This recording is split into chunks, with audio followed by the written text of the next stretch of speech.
Obrigado por essa noite, obrigado por tudo aquilo que o Senhor já colocou em nossos corações, porque Tu és o Deus, o Alfa e o Ômega, Tu és o Deus que já viu tudo que se passou e tudo aquilo que ainda vai acontecer. Nós Te damos total primazia, Te damos total, Pai, domínio sobre as nossas vidas e que a Tua graça repouse sobre nós, para que possamos compreender aquilo que o Senhor quer fazer com cada um de nós nesta noite, em nome de Jesus. Se você crê, dá um amém. Amém. Aleluia. Você pode sentar. Obrigado ao pessoal da música, ao Ministério de Música, de Louvor, né, pela excelente canção. Gente, meu nome é Bruno Reiner, né? Eu costumo brincar que é Deus dizendo para mim assim: Bruno, reine, né? O Senhor disse que nós devemos reinar em vida. Isso é a palavra de Deus. E Reiner não é um sobrenome artístico, é um nome mesmo de família. Eu quero dizer que estou muito feliz de estar aqui, agradecer ao pastor Adriano, agradecer a Ana, né, por nos convidar. Ontem nós tivemos uma atividade na rua, né, com um mini trio, colocamos uma banda em cima do mini trio e a gente saiu louvando, cantando. E eu creio que foi uma noite poderosa. Pessoas se renderam a Jesus. A minha esposa contou 23 pessoas aceitando a Jesus, pessoas vindo à frente, recebendo cura, né? Fora aquilo que Deus faz muito além daquilo que nós vemos, né? A palavra de Deus, eu creio que quando a gente ministra no meio da rua, esse som ele é ecoado. Eu vi as pessoas nas ruas tirando fotos, eu vi as pessoas passando, outras quebrantadas de coração, chorando, né? E aquele som chegando até as pessoas, lançando semente dentro do coração delas. Então a palavra de Deus, a Bíblia diz que quando ela é lançada, ela não volta vazia. Muitas vezes a gente fica um pouco intimidado em querer levar a mensagem de Deus, porque a gente acha que, e se é que essa pessoa que eu falar de Deus para ela e ela não quiser receber? Bem, esse papel de convencer não é nosso. Jesus nos disse para que a gente pregue o evangelho a toda criatura. E o papel do convencimento agora é com o Espírito Santo. Amém? Para que a gente às vezes está dentro de um ônibus, às vezes a gente está no Uber, a gente às vezes está na casa de alguém, ou até mesmo no meio da rua e a gente encontra com alguém e aí você recebe aquela sinalização do Espírito, fala de Jesus para ela e a gente fica, e se ela disser que não quer? É como se a gente tivesse a missão de convencer a pessoa a querer Jesus Cristo. Mas diga comigo, esse não é o meu papel. O meu papel é pregar o Evangelho. E o Espírito Santo há de convencer. Amém? Às vezes o resultado não acontece diante dos nossos olhos. Muitas vezes a semente que foi lançada, ela vai germinar lá na frente. São resultados de coisas que a gente às vezes não vê. Mas eu estou falando isso aqui por algo maravilhoso que aconteceu ontem no meio da rua. E a igreja de fato, a igreja de Cristo deve ir até as pessoas. Amém? Esse é o papel. A palavra fala lá em Mateus que nós somos sal e luz desse mundo, né? O sal, ele tem uma peculiaridade, porque o sal, ele é feito para dar gosto, não é verdade? Vai fazer uma comida e não coloca sal, querido, fica um negócio estranho, viu? Vai lá, faz uma sopa, prepara, mas eu vou usar tudo, mas não vou colocar sal. Fica aquela coisa insossa, sem gosto, porque o sal é o principal dos temperos. É verdade ou não é? Quem cozinha sabe, mas quem come também sabe, né? E também o sal ele tem uma segunda peculiaridade, que é conservar. Você sabe que, Senhor do Bonfim, o Brasil e o mundo ainda não ruiu, porque o sal da terra está aqui, que somos nós, a igreja. A igreja de Deus, a noiva de Cristo, né, que somos nós, que um dia ele virá para buscar a sua noiva. É por causa desse sal que as coisas ainda não ruíram. Existe você, existe a mim, existe muitos outros irmãos que estão aí levando a mensagem de Deus, não só com palavras, mas também com a sua vida. Amém? Então, nós somos sal, e sal não é feito para estar dentro do saleiro. O sal, ele não foi criado para estar dentro de um saleiro, preso lá. Não tem muito sentido. O sal, diga comigo, sal é para dar gosto. Amém? Eu estou falando aqui, fugindo um pouco, é uma direção que eu preciso trazer isso para vocês. Coisas que vocês já sabem, mas que não custa lembrar. Amém? Vocês são feitos para trazer. Porque às vezes as pessoas devem vir até a igreja. Amém? Se elas vierem, são muito bem-vindas. Né? Eu creio nessa unção de pessoas passarem aí, receber uma direção e dizer, olha, eu ouvi algo me chamando, quando eu cheguei aqui, eu recebi uma mensagem de Deus, e eu fui abençoado, e eu fui curado, glória a Deus por isso. Mas, meu querido, 90% das pessoas que nós conhecemos, elas não vêm para a igreja, não. A gente precisa ir até elas. Jesus não disse aos apóstolos, levem eles para as sinagogas. Não, não. Disse, vão até eles. Amém? Jesus disse, ide, saiam, vão e preguem o evangelho a toda criatura. Aquele que crer e for batizado, será salvo. E os que não crerem, serão condenados. Eu quero trazer uma importância, como o tema dessa noite é, eu escolho Deus. Se você está aqui, é porque você também escolheu Deus. Amém? Ninguém botou uma faca no seu pescoço, ninguém te algemou, ninguém trouxe você aqui amarrado. Você está aqui por livre e espontânea vontade, porque você escolheu Deus assim como eu. Amém? E diz lá em João capítulo 15, versículo 16, olha só o que Jesus diz, não foram vocês que me escolheram, pelo contrário, eu escolhi e designei para que vão e deem fruto, e o fruto de vocês permaneçam, a fim de que tudo o que pedirem ao Pai, em meu nome, Ele vos conceda. Quantas coisas foi que Ele disse que você pode pedir ao Pai? 1, 2, 10. Tudo. Tudo. Jesus disse assim, olha, se estiverdes em mim e a minha palavra estiver em vós, peça o que você quiser, e o Pai que está no céu concederá a vocês. Mas tem algo que ele falou aí, olha, se estiverdes em mim e a minha palavra estiver em vós, quantos sabem que a palavra de Deus é o próprio Deus? A palavra de Deus é Deus. João capítulo 1 diz, no princípio era o verbo, e o verbo estava com Deus, e o verbo era Deus, é Deus. O verbo também, em outras versões, pode dizer assim, no princípio era a palavra estava com Deus e a palavra é Deus. E ainda no versículo seguinte diz, e tudo que você está vendo, e todas as coisas que se fizeram, foram por meio dele, por meio da palavra de Deus. E aí lá em Gênesis capítulo 1, e disse Deus, haja. E através da palavra Deus criou todas as coisas. A palavra estava desde o princípio, porque a palavra é o próprio Deus. Agora você é filho de Deus, e quando você libera a palavra, é o próprio Deus agindo também. Quando você fala, é Deus falando. A palavra de Deus diz que nós somos templos e tabernáculos do Espírito Santo. Não é isso? Antigamente a presença de Deus ela vinha numa arca. Né? Os homens iam para a guerra e tinham que conduzir uma arca, para que aquela arca representasse a presença de Deus dentro de uma caixa de ouro, e ali as pessoas se sentiam seguras, pronto, Deus está conosco. E aí eles iam ousadamente para a guerra, mesmo em número menor, eles iam porque sabiam que Deus estava com eles. Deus, para vencer batalhas, não precisa de quantidade. Não, deixa chegar um grande número para a gente fazer uma grande coisa. Não, Deus só está esperando um coração disponível. Deus, ele opera justamente no extraordinário. Deus, ele trabalha, muitas vezes Israel venceu batalhas com um exército muito menor. Deus nunca dependeu de quantidade. Ele sempre pediu o coração dos homens. Ele nunca pediu que fizessem sacrifício. O que Deus pediu foi obediência. Deus nunca pediu o nosso esforço. Deus não disse, fica de joelho e vai de joelho aqui até Juazeiro para você pagar os seus pecados. Ele não pediu isso.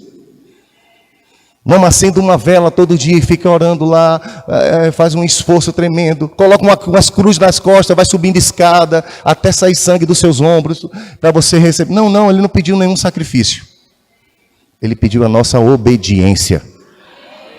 Ele disse lá em Isaías 1,19, se quiserdes e me ouvirdes, se quiser, e se der atenção à obediência. Ele está dizendo, se você quiser, não só querer, o querer não muda não, é querer e obedecer. Amém?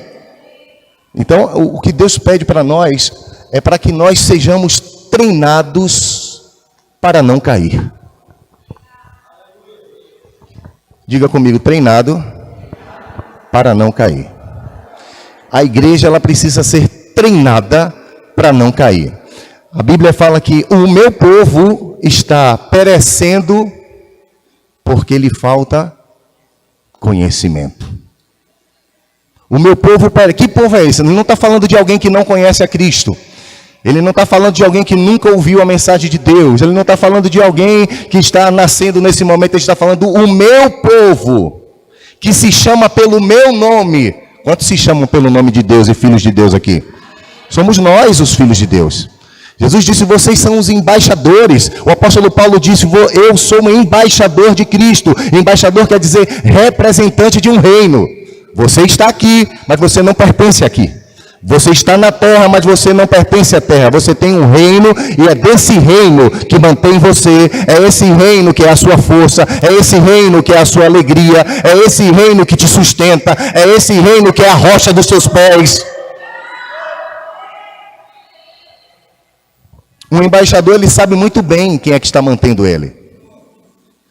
Um embaixador, se ele chegar aqui no Brasil, um embaixador dos Estados Unidos, ele não vai depender se aqui está fazendo sol, chuva, se tem dinheiro, se o real está valorizado ou está desvalorizado. Ele não está nem, ele sabe que o país dele mantém a ele. Os filhos de Deus precisam saber da mesma forma. Você pode estar aqui trabalhando numa empresa, mas quem te mantém é o reino dos céus. O Senhor disse, faça a prova de mim se eu não abrirei as janelas dos céus. E derramarei sobre vocês bênção tal sobre medida, pelo qual vocês não vão poder guardar, não vão poder conter. É a única passagem na Bíblia que Deus disse assim, me testa. Ele está dizendo, olha, uma porta, a porta ela tem algo muito legal. A porta ela pode abrir pelo lado de fora e ela também pode abrir pelo lado de dentro. Não é verdade? Você vai lá na maçaneta, ou dentro ou fora você consegue abrir a porta.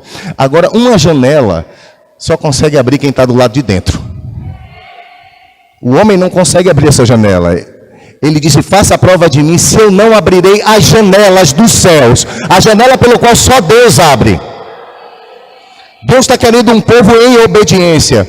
Deus, ele nos concedeu algo chamado graça.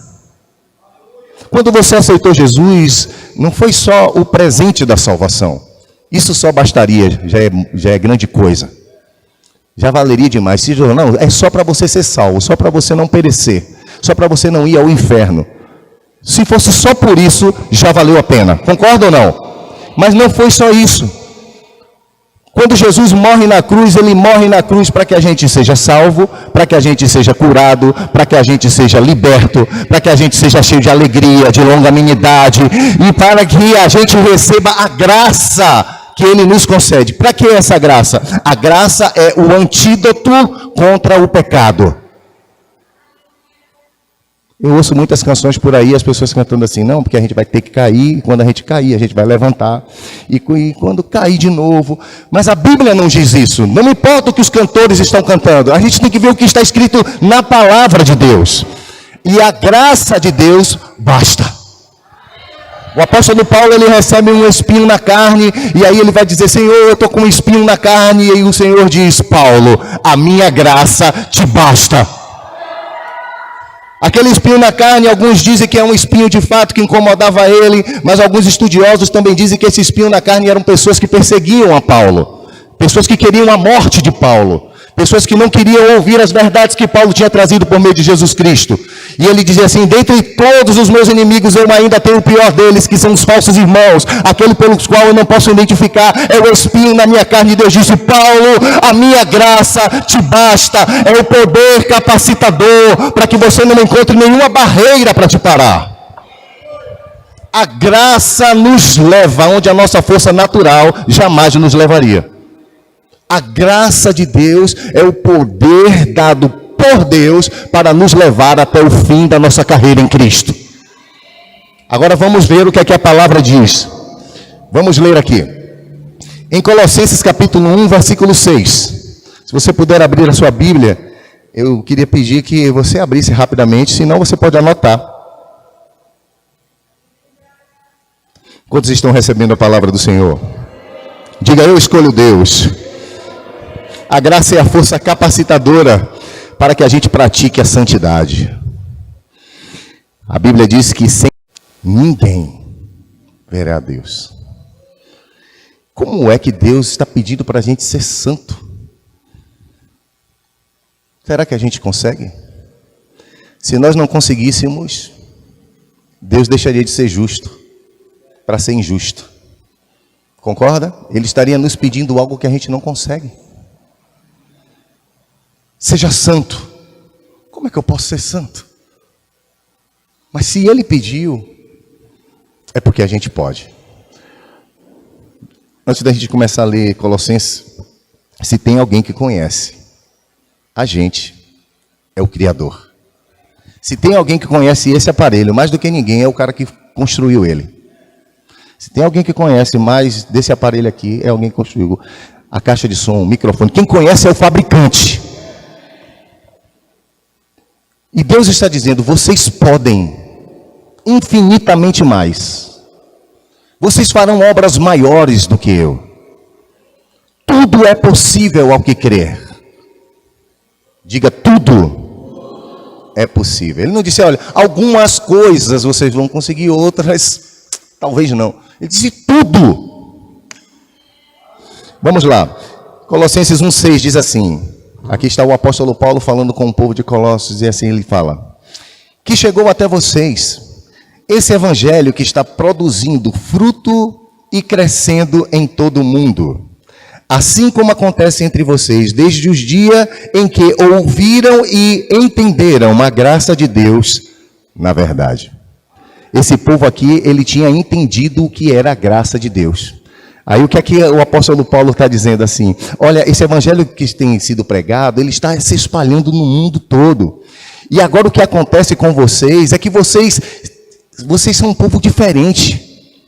Vocês têm vivido diferente das outras pessoas que têm ouvido a mesma palavra. Você conhece alguém que ouviu a mesma palavra que você, mas ela decidiu ter outras escolhas? Porque é a mesma mensagem, uns acatam, outros não acatam. Quem conhece a escola Rema? Pronto, eu conheço, hoje eu sou professor da escola Rema, né, de evangelismo e de algumas outras matérias, mas eu estudei na escola Rema e no mesmo lugar onde nós estudamos, eu e o pastor Adriano também estudamos juntos. Algumas pessoas permaneceram e outras não. Mas a palavra que veio para mim e para o pastor Adriano foi a mesma palavra. Deus, ele lança a semente. Agora, alguns acatam e fazem com que essa semente cresça, permanece plantado nos atos do Senhor. A palavra de Deus falou comigo recentemente, através da ministração do Espírito Santo ao meu coração, e ele disse assim, você é como uma semente.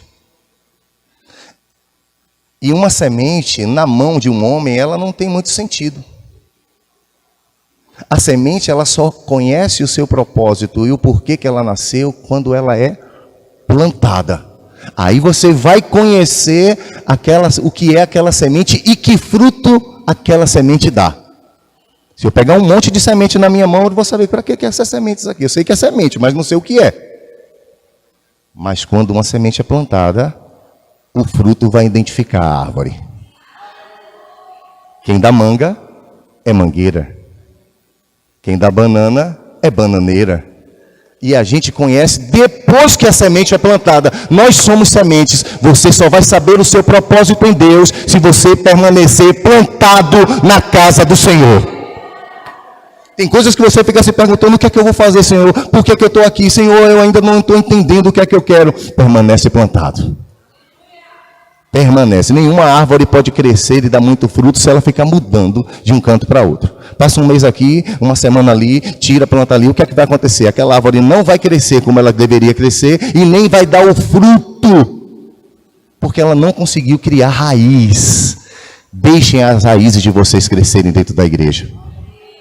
A igreja é o lugar que vocês vão conhecer e vão saber o que é que Deus quer de vocês. Amém? Então, para que está falando aqui do povo de Colossos? A palavra está dizendo, vocês entenderam o que é a graça. Vocês têm vivido diferente de outros povos que têm ouvido a mesma palavra, porque vocês entenderam a graça de Deus. A mensagem nessa noite, querido, se você entender o que é a graça de Deus, você está completamente capacitado para não mais errar. Porque às vezes a gente coloca como pecado algo muito grande. Eu já vi pessoas dizendo, não, essa tentação é grande demais. Eu não tenho força para essa tentação. Deixa eu dizer algo para você. Grande é o Deus que habita dentro de você. O Senhor disse, maior é quem está em você do que quem está no mundo. Diga comigo, maior é quem está em mim. Não é o pecado que é grande demais, não é a tentação que é grande demais, não é a tentação que é sobrenatural. Sobrenatural é o poder da graça que opera na igreja de Deus. Agora, o meu povo está perecendo, porque não sabe o poder que lhe foi dado. Uma pessoa, quando ela não sabe o que tem, quanto ela tem na conta bancária, por mais que ela pode estar na rua passando necessidade, mas se ela não consultar a conta, muitas vezes a conta dela já recebeu alguma oferta, alguém já depositou um dinheiro para ela e ela está passando necessidade porque não sabe que já foi depositado. A ignorância faz o homem perecer. Conhecereis a verdade. João 8,32. E a verdade vos libertará. Vamos lá. Eu quero continuar essa passagem aqui. Em Colossenses 1,10 diz assim, desta mesma maneira. Que maneira? Diga, vivendo na graça. Vocês poderão viver de modo digno do Senhor. Para o seu inteiro, diga inteiro. Eu estou pedindo para vocês repetirem, irmãos, é por modelo didático.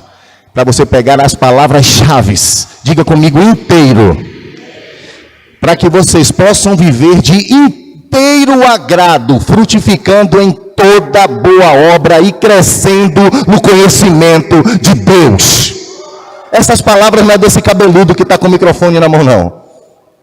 Isso aqui é uma palavra dada por Deus. Para que a gente possa viver íntegro. Integridade quer dizer ser inteiro. Totalmente. Para que a gente possa fazer uma obra completa para o Senhor. Frutificando em todas as áreas.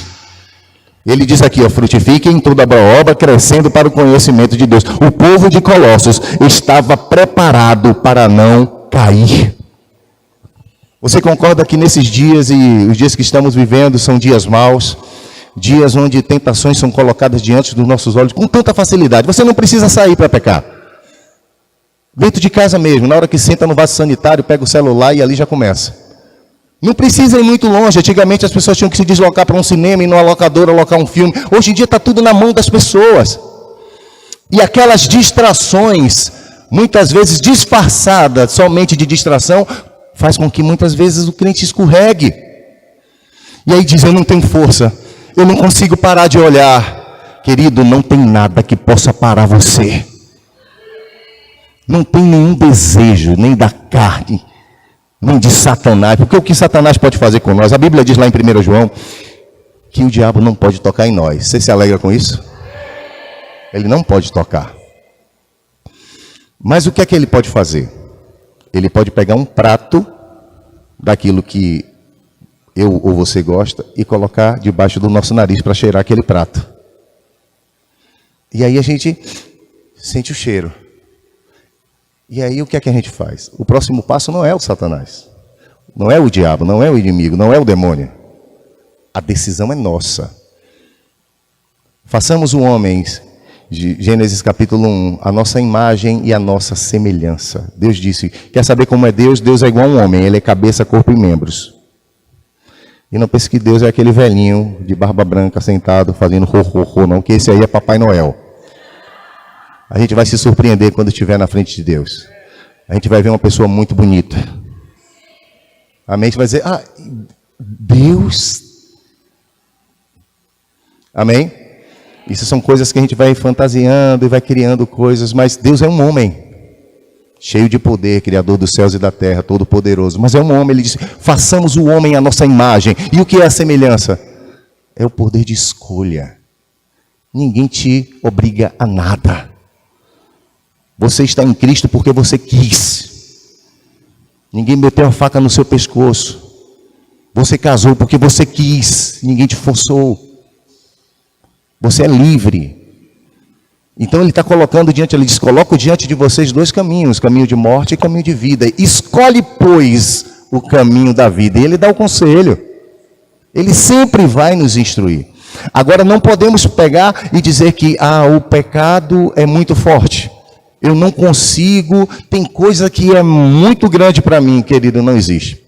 Tiago capítulo 1 diz que o homem ele é pego nas suas próprias concupiscências. Uma versão mais atualizada diz que o homem é pego pelos seus próprios desejos. Mas o diabo não pega você e, eita, vamos, entra aqui, entra na boate. Não é assim não. Ele bota o prato, ele manda alguém lhe dar uma mensagem, você olha no celular, você deseja. Eu costumo dizer com toda certeza, quando você vê alguém fazendo algo errado, o erro não começou naquele momento. O erro já começou atrás. Porque a gente vai permitindo isso acontecer. Eu estou trazendo essas instruções para a gente, meu irmão, porque nós como igreja podemos ser santos como Jesus é santo, ser perfeito como o Pai que está no céu é perfeito. Quem disse isso? A palavra de Deus, o próprio Cristo Jesus. Lembra quando Jesus encontra com aquela mulher adúltera? Ele está lá riscando no chão, os homens dizem, essa mulher foi pega agora em flagrante, ela foi pega em adultério. E aí Jesus, escrevendo na areia, diz, aquele que não tem pecado, atira a primeira pedra. E continua riscando o chão. A Bíblia diz que todos começaram a ir embora. Os julgadores foram embora. Aí Jesus disse, mulher, cadê aquele povo que estava te julgando? Aí ela disse, não está mais aqui. Jesus disse, nem eu te condeno. Agora observe a frase posterior. Agora vai. E não peques mais. Espera aí, se um homem ele tem que estar pecando toda hora, como é que Jesus vai dizer não peque mais? Você nunca parou para pensar nisso? É a graça, ela estava de frente com a graça. A graça estava diante dos olhos daquela mulher. Ele disse, eles estão aqui, os julgadores, os que estavam te condenando? Não, pois nem eu estou condenando você. Vai, e agora não peques mais. Aquela mulher poderia dizer, não, mas eu vou andar pecando, porque eu sou uma pecadora. Eu nasci para pecar, eu nasci assim, eu cresci assim, vou morrer assim, Gabriela. Não, Deus não disse, vai e não peques mais. Jesus deixaria de ser justo para ser injusto se pedisse àquela mulher para não pecar, sabendo que ela é uma pecadora. O fato de você estar dentro de uma garagem não faz você um carro. Amém? O fato de nós estarmos dentro de uma igreja não faz de nós um cristão. Mas as nossas escolhas apontam de quem nós estamos servindo. A escolha que eu faço diariamente aponta quem é o meu Senhor. Sabia que quando estivermos diante do tribunal de Cristo, diante do Senhor, e Ele vai olhar para nós, e você vai dizer assim, Senhor, julgue agora a minha causa. Ele vai dizer, eu não vou julgar você. As suas decisões lá na terra foram escolhidas por você mesmo. O que foi que você escolheu lá embaixo? É por isso que Ele é justo. Não é Ele que vai julgar a gente. Nós julgamos através das decisões que tomamos aqui embaixo. Ele vai dizer, você foi capacitado. Olha, deixa eu dizer algo. Depois dessa ministração, se você não sabia isso que eu estou dizendo para você, a nossa responsabilidade agora só aumentou. Porque aquele a quem muito é dado, muito é cobrado. Jesus vai dizer, lembra daquele culto lá, na Verbo de Senhor do Bonfim, um cabeludo falando que vocês tinham a graça de Deus, para que vocês não fossem mais presos pelo pecado. Aí você vai dizer assim, é verdade, tinha um cabeludo lá, eu olhei assim para o cabelo dele, achei até que ele nem era de Deus. Porque Deus não julga pela aparência. O que nos determina como filho de Deus são as nossas decisões. Não importa eu estar abrindo a boca e dizer eu sou de Deus, eu sou filho de Deus. Se a gente não andar como Jesus andou. Ele disse, eu sou o caminho. O que é o caminho? Ele deixou as pegadas. Onde ele andou, tem as pegadas dele. Bota o pé onde ele botou. Nós deveríamos ter uma pulseira no nosso pulso, onde toda decisão que a gente vai fazer, ou quando a gente está assim, encurralado na parede, e agora? A minha vontade é de dar um grito, a minha vontade é de dar um tapa, um beliscão. Aí você pensa assim, olha para a pulseira e diz, na pulseira está lá escrito, o que Jesus faria? Coloca essa pulseira no seu braço, todas as vezes quando você... e dá vontade de pegar pelo pescoço alguém. Isso acontece comigo... Às vezes dá vontade de fazer isso, mas aí a gente diz, mas Jesus faria o quê? Ele se calaria, ele ia embora. A gente precisa fazer e andar como Jesus. Ele disse em João 14, eu sou o caminho, eu sou a verdade, eu sou a vida. Amém? Então o povo de Colossos é um povo que é diferente. Ouvindo as mesmas mensagens. Olha o que diz em 1 Pedro capítulo 1, versículo 16. Diz assim, porque está escrito, sejam santos, porque eu sou santo. Mateus 5, 48. Portanto, sejam perfeitos, como o Pai de vocês é perfeito e Ele está nos céus. Deus está pedindo algo para a gente, Jesus está pedindo algo para nós que a gente não consegue ser. Como assim? A gente consegue, meu irmão. A graça de Deus é o poder capacitador, é a válvula de escape de qualquer tentação. Nós estamos agora num momento que às vezes muita gente que é da igreja sendo seduzido pelo carnaval. O carnaval é a festa da carne. Existe um criador da festa da carne. Aquele que escolhe o criador da festa da carne para servi-lo, vai viver a eternidade com o criador da festa da carne. E eu creio que vocês sabem para onde é esse lugar e qual é esse lugar. Amém? Deus mesmo, Ele provê a fuga. A graça, ela não é o poder de Deus para perdoar somente os nossos pecados. Tem pessoas que se apoiam na graça para dizer assim, a graça de Deus, Deus me perdoa todas as vezes, então eu posso viver uma vida pecando, e Deus perdoa. A graça não é a habilitação para que a gente erre. A gente pode até falhar, irmão, não deveria, mas a gente erra, ok? Mas isso não faz de você uma pessoa que deve viver errando, porque eu erro mesmo, não, e a graça que me cubra, não! Uma coisa é você explodir no momento de emoção e falar o que não deveria falar e depois se arrepender. Amém? Você falhou. Ou no momento de explosão, você terminar às vezes até agredindo alguém e depois, eita, não era para eu ter feito isso. Aí é uma coisa de explosão. Outra coisa são pecados premeditados. Ele já está pensando, olha, eu vou para ali, vou falar. E Deus perdoa. Não é assim.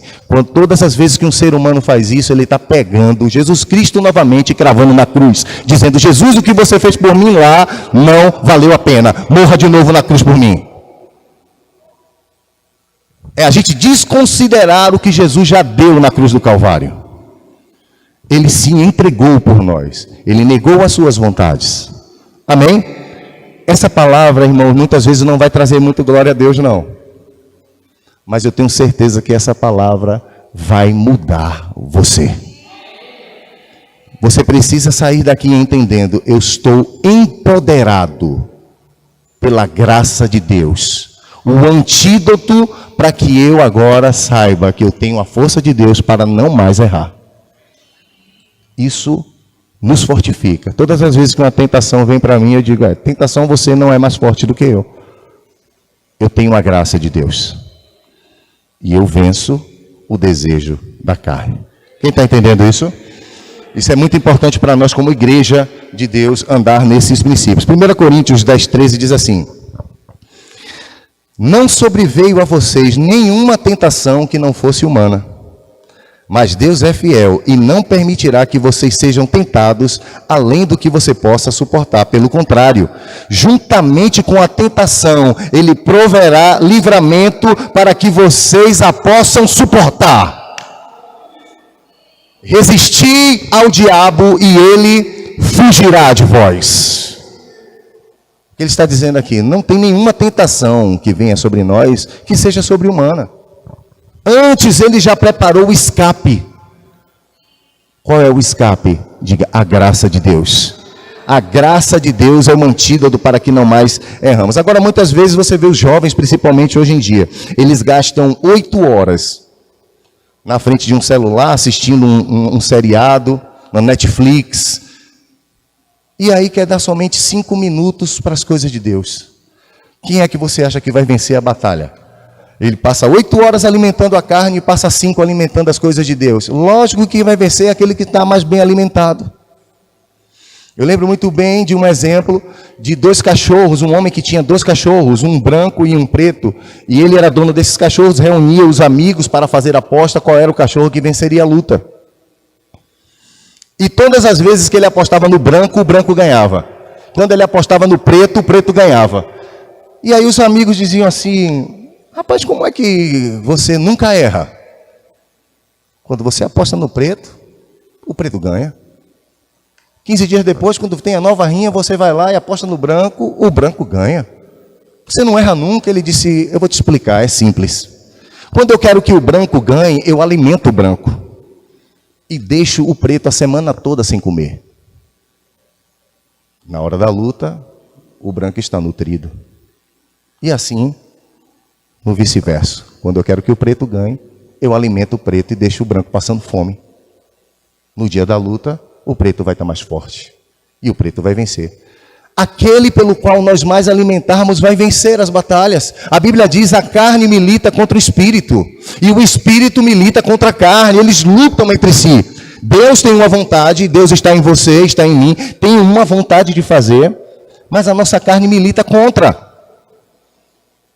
É verdade ou não é? Muitas vezes na hora de vir para o culto na igreja, a gente fica pensando, fica procurando, deixa eu ver se eu está tudo bem, se eu estou sentindo vontade de ir para a igreja. Você já viu alguém que é assim? A minha carne fala isso comigo toda vez, deixa eu ver se eu estou com vontade de ir. Se não acontece com você, acontece comigo. Só, querido, que quando a gente vai trabalhar, ou quando a gente vai para a faculdade na segunda-feira, a gente não pergunta se a gente está com vontade de ir para o trabalho, a gente com vontade ou sem vontade, a gente vai trabalhar. Com vontade ou sem vontade, vai para a faculdade, vai para a escola. Mas para as coisas de Deus, a gente fica se perguntando se eu estou com vontade de ir. Não é assim? A gente às vezes espiritualiza demais algo que a gente precisa ser obediente. Romanos capítulo 12, versículo 1 diz que a gente deve subjugar a carne. Que a gente tem o nosso corpo como um sacrifício santo, vivo e agradável a Deus. Sacrifício é algo que faz força. E a Bíblia diz assim, ó, e o reino de Deus é tomado à força. E aqueles que tomam a força se apoderam dele. Tem hora que a gente vai fazer força, tem hora que você vai vir com toda a vontade de vir. E que essa seja a maioria das vezes, amém? Mas vai ter hora, meu amigo, que eu e você vai precisar botar força para fazer as coisas de Deus. O programa de televisão, o filme está lá passando, mas você diz, mas eu tenho que subir para orar. A carne não vai ficar gemendo para ir orar todo dia, não. Vai ter hora que vai dizer, não, fica mais um pouquinho, deixa eu dar propaganda. Quando terminar você vai, e aí o sono vem, e daqui a pouco você não foi, já pegou no sono, já é outro dia. É assim ou não é? A nossa carne, e o que eu estou falando aqui é o que acontece comigo. Eu aprendi a pegar a minha carne e dizer assim, olha, quem manda em você sou eu. Com ou sem vontade você vai orar. E eu levo a carne para um lugar de oração. Porque, repara que quando a gente está falando de coisas espirituais, a carne já começa a dar sono. Aí dá vontade de ir para o banheiro fazer xixi. Tem gente que tem até incontinência urinária. Vai durante uma pregação 2, 3, 4, 5 vezes. Não é porque ela está fazendo aquilo porque ela quer fazer. Mas é porque o corpo começa a estribuchar. Porque a carne milita contra o espírito. E o espírito milita contra a carne. Eu estou falando de coisas espirituais que vão fazer você vencer em todas as áreas da sua vida. Porque se você vence o pecado, o diabo não tem mais como alcançar, como colocar pratos desejosos debaixo do seu nariz, porque você já sabe que você está empoderado pela graça de Deus para não mais errar. Aleluia. Um soldado ele não treina para a batalha na hora que a guerra começa, não. Vocês estão sendo treinados para que no dia da batalha você já tem que estar pronto. Amém? Você já viu quando o exército acampa ao redor de uma cidade, é agora que aí o general diz, gente, agora vamos começar a treinar, a aprender a tiro, dar tiro, a aprender agora a como é que anda na mar. Não, agora não tem mais chance não, a guerra começou. Então o que é que a gente deve fazer como igreja de Deus? Treinados, prontos, para quando os desejos, as tentações bater na nossa porta, a gente já está treinado. Ei, eu já sei, perdeu, capiroto. Amém? A gente precisa fazer alguma coisa com aquilo que recebemos, irmãos. Eu sou conhecido na minha igreja como o cabeludo. Eu sou conhecido na minha igreja como aquele que dá o glória a Deus muito alto. Eu sou conhecido como aquele que corre. Eu sou conhecido como aquele dos tambores. Eu sou conhecido como aquele da ação social. Eu posso ser conhecido de qualquer forma. Eu só não quero ser conhecido por aquele que aprendeu de Deus e não fez nada com o que aprendeu. A gente precisa colocar em prática o que Deus está nos dando. Nós não estamos aqui somente num clube social, meus amigos. Para que a gente esteja ouvindo uma boa palavra. Rapaz, Deus nos deu isso. Foi que bom, né? É muito bom isso que Deus nos deu. Não é para isso. Deus está levantando um exército em Senhor do Bonfim. Para que vocês possam ir às ruas e que as pessoas possam dizer assim, olha, eu conheço o seu antes e conheço o seu depois. Só podia ter sido Deus na sua vida, minha irmã. Só podia ter sido Deus na sua vida, meu irmão. Porque a graça, quem me conheceu anteriormente nos palcos, mentindo, aprontando, fazendo coisa errada, e hoje olha, ele diz assim, meu irmão, eu sabia que isso aí não é você. Só pode ter sido Deus. Lembra na passagem do Gadareno? Jesus ele vai se encontrar com o Gadareno, pede os discípulos para ir ao outro lado da margem, e ele se encontra com os discípulos lá, eles têm uma grande tempestade, porque o reino do Espírito já sabe das coisas que estão do outro lado. E aí ele prepara uma tempestade para que aqueles homens não cheguem, mas os homens chegaram, e eles chegaram lá, e quando chegou lá tinha um homem que tinha uma legião de demônios. Legião era a forma que os soldados de Roma numeravam os seus soldados. Então uma legião era equivalente a 6.000 soldados. Diga comigo, 6.000 é uma legião. Aquele homem, o Gadareno, que é o homem de Gadara, que estava possesso por legiões de demônios, imagina. Nenhum homem poderia conter aquele endemoniado. Nenhuma corrente, nem grilhão conseguia prender. Ninguém conseguia conter aquele homem, era uma força demoníaca. E então aquele homem tem um encontro com Jesus Cristo. Jesus diz, quem é o chefe desses demônios aí? Venha. Jesus não bate papo com o demônio não, irmão. Essa história de papo com o demônio na Bíblia não tem. Eu acho que o nosso exemplo é Jesus Cristo. Ele é o caminho. Se eu visse Jesus conversando demais com o demônio, aí eu diria, a gente tem que bater um papo com o demônio para saber o que é. Não. Jesus diz, quem é o chefe de vocês aí? Aí ele diz, sou eu, como é seu nome? Legião, pois saia, legião. Agora. Ele não disse em nome de Jesus porque ele é o próprio. Ele disse, saia.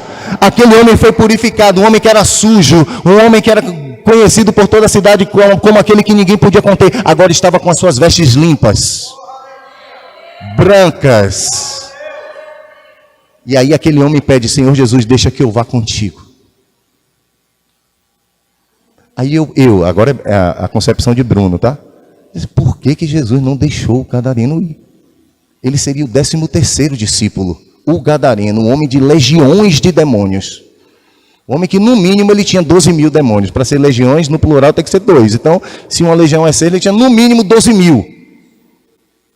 E aquele homem foi liberto por Jesus Cristo. Olha que testemunho, ele voltando agora com Jesus. O 13º discípulo, o Gadareno.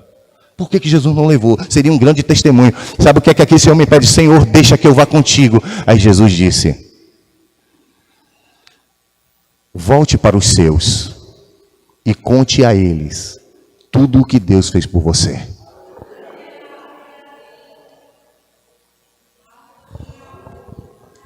O Gadareno, a Bíblia fala no versículo posterior que E toda Decápolis se maravilhou com a história do gadareno.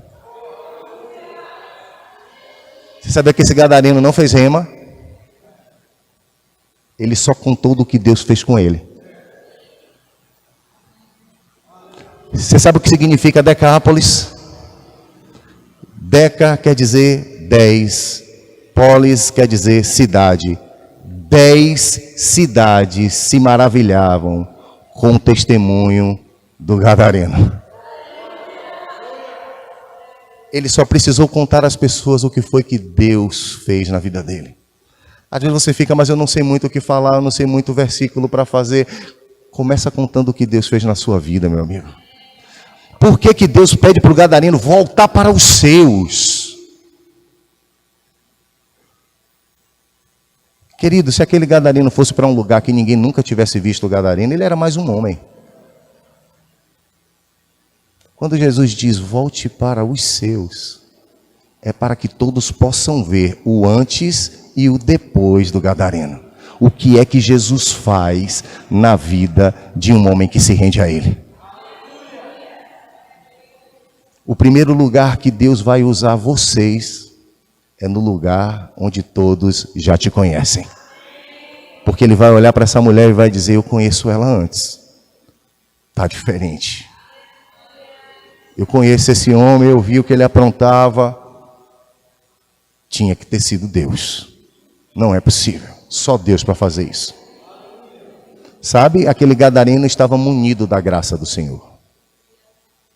Porque ele não teve nenhum estudo bíblico, ele não era mestre da lei, ele não andou com Jesus. Ele só teve um encontro com a graça. E nós? O que podemos fazer com o que já temos? Romanos capítulo 4, versículo 6 diz, vocês não estão mais debaixo da lei. Vocês estão debaixo da graça. E o pecado não tem mais força sobre vocês. Abre aí o seu livro no livro de Romanos. Eu quero que você leia comigo essa passagem. Oh, aleluia. Quantos estão sendo abençoados, meus irmãos? Isso é um presente maravilhoso dado por Deus. É verdade ou não é?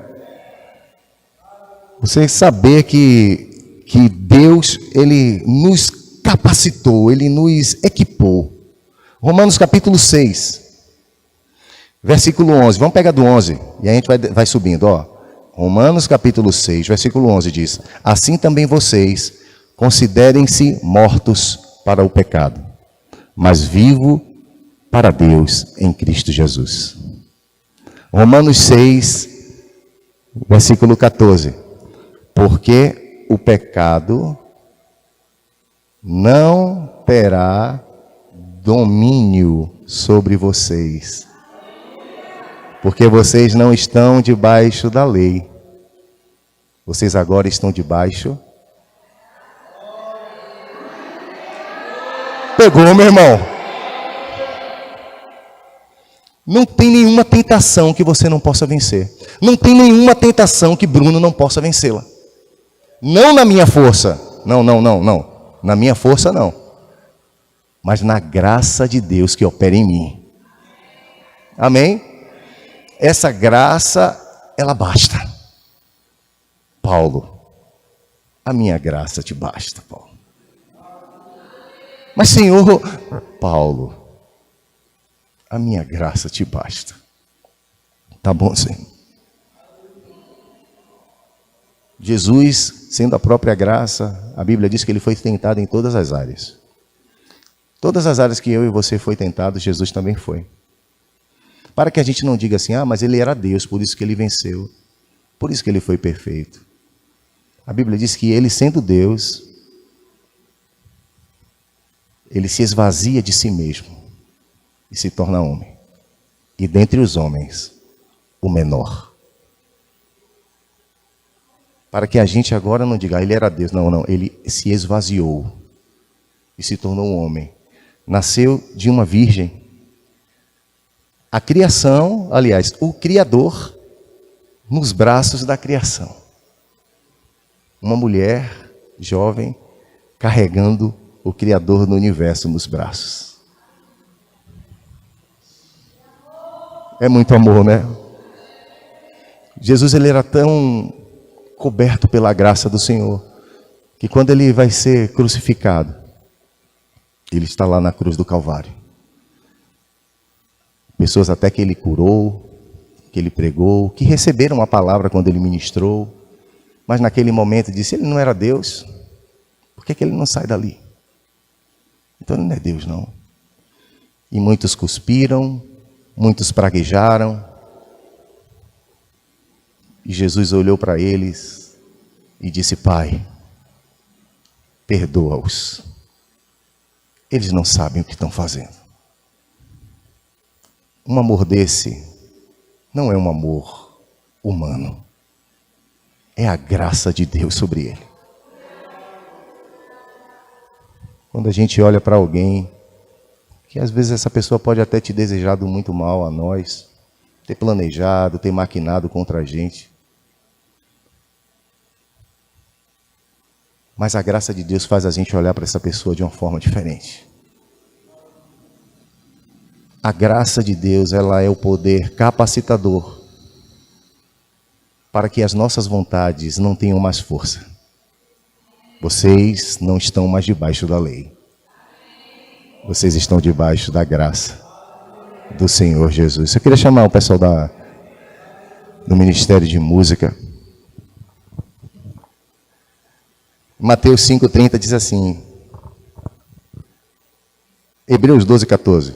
Procurem viver em paz com todos e busquem a santificação, porque sem a qual ninguém verá Deus. A gente sabe que essa santificação que parecia tão longe de nós, depois do conhecimento a gente vai saber que nós recebemos. Essa graça que faz a gente viver uma vida santa. Uma vida que agrada a Deus. Uma vida em santidade, uma vida debaixo da graça é uma vida que alegra os céus. A Bíblia fala que Jesus, ele alegrava tanto a Deus, mas ele realizava muitos milagres. Não era porque ele era Deus, era porque Deus era com ele. A Bíblia também fala que o apóstolo Paulo, por onde passava, prodígios e maravilhas aconteciam, porque Deus era com ele. Deus se alegrava com a vida de Paulo, com as decisões que Paulo tomava. Ele disse, aquilo que eu quero fazer eu não faço, e aquilo que eu não quero eu faço. Havia uma luta para ele. Ele não era especial, ele era igual a nós. A Bíblia também fala que Elias, né, com toda essa história maravilhosa de Elias, mas ele sentia os mesmos sentimentos que nós sentimos. Ele passou pelas mesmas coisas. E muitas vezes Elias se sentiu só. Ele achava, Senhor, tira-me daqui, eu não aguento mais. Eu estou sozinho. Só eu estou servindo a Deus. Parece, meu irmão, que quando a gente está sendo fiel ao Senhor, parece que a gente está sozinho. Mas Deus disse para Elias, Elias, você não está só. Tem mais 7.000 iguais a você. Às vezes você pode chegar aqui na cidade do Senhor do Bonfim e achar que você está caminhando em Cristo, vivendo uma vida fiel a Deus, e a gente pensa, eu estou sozinho nisso, eu estou aqui para ser boca de Deus para a sua vida. Você não está sozinha, você não está sozinho. Tem homens e mulheres de Deus aí do lado de fora, para que vocês possam espalhar o amor de Cristo, levar as pessoas à graça do Senhor. Tem muito crente, tem muito cristão que está no Evangelho e não sabe o poder que já recebeu. Abre a tua Bíblia em Efésios capítulo 1. Vamos ler rapidamente. Efésios capítulo 1. Você pode dar graças a Deus por essa palavra, irmãos? Oh, obrigado, Pai. Vamos pegar do versículo 19. Efésios 1:19. Olha o que é que diz aqui. Diz assim, ó. Vamos pegar do 18 para a gente pegar o contexto. Olha lá. Peço que Ele ilumine os olhos do coração de vocês, para que saibam qual é a esperança da vocação de Deus em vocês. Qual é a riqueza da glória, a herança dos santos. 19. E qual é a suprema grandeza do poder sobre nós, os que cremos segundo a eficácia do seu poder? Diga o poder. Não, diga o poder tem eficácia. E ele exerceu esse poder em Cristo, ressuscitando dentre os mortos, o fazendo assentar à direita nas regiões celestiais. Diga, o poder está em Cristo. É o que está dizendo aqui, o poder está em Cristo. Agora vamos continuar. Versículo 21. Acima de todo principado, potestade, poder, domínio e todo nome que se possa mencionar, não só no presente século, mas também no vindouro. Versículo 22, esse é o que eu mais gosto. E sujeitou todas as coisas debaixo dos pés de Cristo, e para ser o cabeça sobre todas as coisas, e deu a igreja. Peraí, vamos ler só esse 22 de novo, gente. Vamos lá, ó. Ele sujeitou todas as coisas para debaixo dos pés de Cristo. Ou seja, deu toda a autoridade em tudo que há no céu, na terra, debaixo da terra. Colocou debaixo dos pés de Cristo, para que ele seja o cabeça sobre todas as coisas. Aí Cristo pega a coroa, o poder, o domínio sobre todas as coisas e diz: e eu dou a igreja.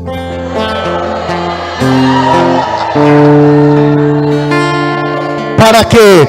Para que nenhuma obra do inferno permaneça de pé, para que você aprenda que você não é escravo do pecado, para que você aprenda que você é destruidor das obras do inferno.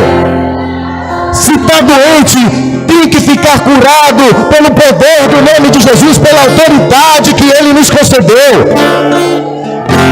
Para que o pecado não mais nos escravize, para que nenhum vício, nada pode prender os filhos de Deus. Nenhuma opressão, nem depressão, nem tristeza, nada pode nos separar daquilo que Deus nos deu. Romanos capítulo 8, nem altura, nem profundidade, nem largura, nada separam vocês do amor de Deus. Oh, aleluia. Isso a gente precisa, sabe, irmãos, ser como um camelo. Comer e ruminar, e comer de novo, e mastiga e engole, e mastiga de novo, e engole de novo, para que isso deixe, ele diz lá em Romanos capítulo 2, para que sejam transformados, ou pela renovação da vossa mente, para que a gente possa saber qual é a boa, a perfeita e a agradável vontade de Deus. Diga comigo: eu escolho Deus. Fica de pé, meus irmãos.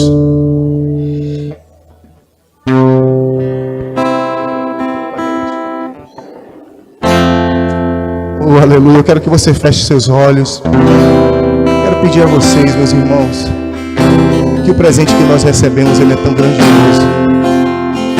Não foi só a salvação. Jesus disse: eu estou indo, quando ele foi assunto aos céus, mas eu agora envio vocês. Ele disse: eu estou enviando vocês, para que vocês façam obras assim como eu fiz, e ainda maiores. Sabe por que agora as nossas obras são maiores do que a de Cristo? 1 João capítulo 4, versículo 17 diz assim: assim como Jesus é, nós também somos nesse mundo. Peraí, Bruno, que conversa é essa, meu irmão? Como Jesus é, a gente é. Bruno, é a palavra. Se você está em Cristo, a palavra é para você. Ele diz: assim como Jesus é. 1 João capítulo 4, versículo 17. Assim como Jesus é, vocês também são em Senhor do Bom Fim. Assim vocês são em Jaguarari, assim vocês são em Campo Formoso, em Salvador, em Recife, em Petrolina, em Juazeiro. Aonde você estiver, Jesus é igualzinho a você. Naquele tempo, lembra que a arca precisava estar presente, para que os soldados tivessem ousadia para ir à batalha, sabendo que Deus está com a gente. Vamos, Deus está conosco. Vamos avançar. A gente vai vencer. A arca chegou. Vamos lá. A palavra de Deus diz em 1 Coríntios, capítulo 3, versículo 16. E o próprio Espírito, o Espírito de Deus, Ele mesmo escolheu morar dentro da criação. Deus agora mora dentro de nós. Aonde você chega, Deus chegou. Se você passar por um corredor de um hospital, pode estar convicto, Deus está aqui. Você representa Deus na terra. Bruno, isso é muito para mim, cara. Você não sabe o que, querido, foi Deus que te deu. Isso não é por merecimento, isso é pela fé. O Espírito de Deus habita onde você passa. Eu estou no velório. Se eu chegar, a presença de Deus chegou. Pode não ter nenhum crente lá, mas se Bruno chegar, a presença chegou. Se você chegar, meu irmão, Deus chegou. Para quê? Deus chegou para quê, pastor Adriano? Para desfazer as obras do inferno. É ignorância? Eles não sabem? Ensinem amor. Amor não é sentimento. Amor não é emoção. Amor é uma decisão. Às vezes a gente fica assim, parece que eu não estou com muito amor, não. Como você perguntou assim, não? Às vezes eu vejo uma pessoa e fica assim, eita, parece que eu não estou com muito amor hoje, não. Porque a gente fica pensando que amor é um sentimento. Peraí, deixa eu ver se eu estou sentindo vontade de chorar. Não. Peraí, deixa eu ver se eu estou com pena. Não estou com pena. Não tem nada a ver com isso. Amor é uma decisão. Eu decido ajudar e ponto final. Eu sei o que Deus quer que eu faça e eu vou lá e faço. O apóstolo João diz assim: como vocês podem dizer que é de Deus? Se você vê alguém em necessidade e você olha para ele e diz assim, vai em paz. Como pode Deus estar em você? Porque o amor, a Bíblia diz que Deus não tem amor, Deus é amor. O amor, ele tem uma atitude. Ele diz, meu irmão, não estou sentindo nada não, mas eu estou vendo a sua situação, eu vou te ajudar. Não preciso estar me arrepiando, sentindo com dó. Não. Eu sou Deus. Assim como Jesus é, eu também sou neste mundo. Se eu posso te ajudar, eu te ajudo. Às vezes você não pode ajudar com uma situação financeira, mas você pode liberar uma palavra. Você pode dar um abraço. Você pode se sentar com ele na calçada. Os apóstolos na porta formosa disse assim, olha, eu não tenho prata e nem ouro, mas o que eu tenho, eu te dou. Ele disse, levanta. Ele não tinha dinheiro para dar aquele esmolé. Ele não tinha dinheiro para dar para aquele homem pedindo esmola. Não tinha não. Ele disse, eu não tenho nem prata e nem ouro. Porque se tivesse, ele dava também. Ele disse, eu não tenho não, mas o que eu tenho, eu te dou. Levante e ande em nome de Jesus. Pegou pela mão e levantou.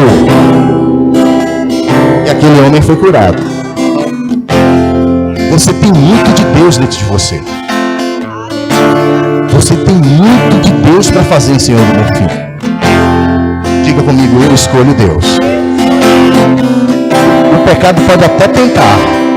Diga.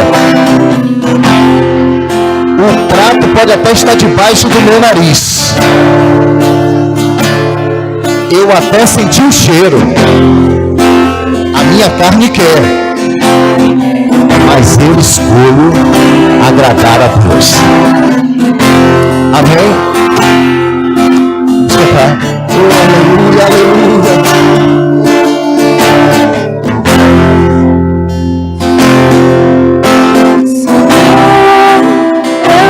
Pra te chamar de Deus, eu nasci pra te chamar de Deus.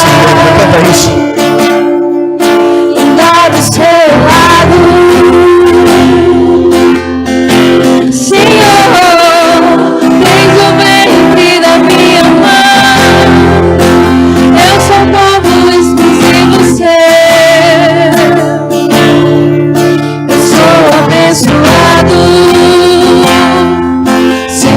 obediente.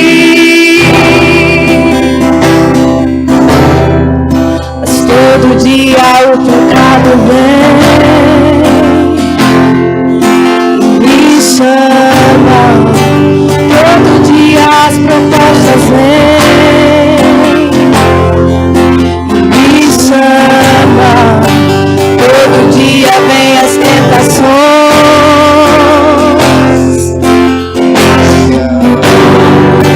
Todo dia o pecado vem. Mas a gente escolhe quem? Escolhe quem? Mas eu escolho Deus. Eu escolho ser amigo de Deus. Eu escolho Cristo todo dia. Só morri pra minha vida, agora eu vivo a vida do rei. Eu escolho. Mas eu escolho Deus. Eu escolho ser amigo de Deus. Aleluia. Eu escolho Cristo todo dia. Obrigado pela tua graça, Pra Pai. minha vida, agora eu vivo a vida de Deus. Canta mais uma vez. Senhor, eu nasci pra te chamar de amor. Eu nasci pra te chamar de paz. Andar do seu lado. Senhor, desde o ventre da minha mãe, eu sou povo exclusivo seu. Eu sou abençoado, sou vivo obediente. Mas todo dia o pecado vem e me chama. Todo dia as propostas vêm e me chama. Todo dia vem as tentações e me chama. Todo dia o pecado vem. Mas nós escolhemos. Mas eu escolho Deus. Eu escolho ser amigo de Deus. Eu escolho Cristo todo dia. Só morri pra minha vida, agora eu vivo a vida de Deus. Mas eu escolho Deus. Eu escolho ser amigo de Deus. Eu escolho Cristo todo dia. Só morri pra minha vida, agora eu vivo a vida de Deus. Meus irmãos, eu não vim aqui para Amigo de dizer que eu sou um super crente, eu sou melhor. Não, nada disso. Eu vim aqui e orei ao Senhor que eu deveria trazer para a gente. Eu perguntei ao pastor Adriano, o pastor Adriano disse: Bruno, fala aquilo que o Espírito te direcionar a falar. Sabe, essas instruções, elas nos empoderam.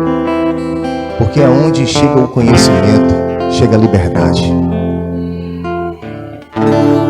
Quando a gente descobre o que temos, a gente não vai ficar mais se deixando ser cativo e oprimido. A palavra chegou e está chegando de uma forma tão diferente para essa geração. Isso que vocês estão recebendo, poucas pessoas recebem. Mas vocês estão sendo enviados. Vocês estão sendo agora equipados para levar essa mensagem para outros. Isso não é só para a gente, não. Tudo que Deus nos dá é para que haja multiplicação. E nesta noite, eu quero pedir um silêncio total. Eu quero que você feche seus olhos agora. Não se distrai com nada, tá? Só são mais alguns minutos. Eu quero fazer um clamor ao Senhor pela vida do corpo de Cristo que somos nós, para que a gente possa, nesta noite, renovar os nossos votos de fidelidade ao Pai. para que a gente possa dizer a Ele em espírito e em verdade, que daqui para frente será tudo ainda melhor. Que nós recebemos aquilo que Ele nos deu e nós vamos fazer alguma coisa com o que recebemos. Eu quero que vocês ergam as suas mãos. Senhor, que toda adoração seja ao Teu santo nome. E que o Teu nome seja separado de todas as coisas, Pai. Pois só o Senhor é o nosso Deus. Espírito Santo, obrigado por nos ensinar, por nos capacitar, por nos instruir e nos trazer a revelação da verdade.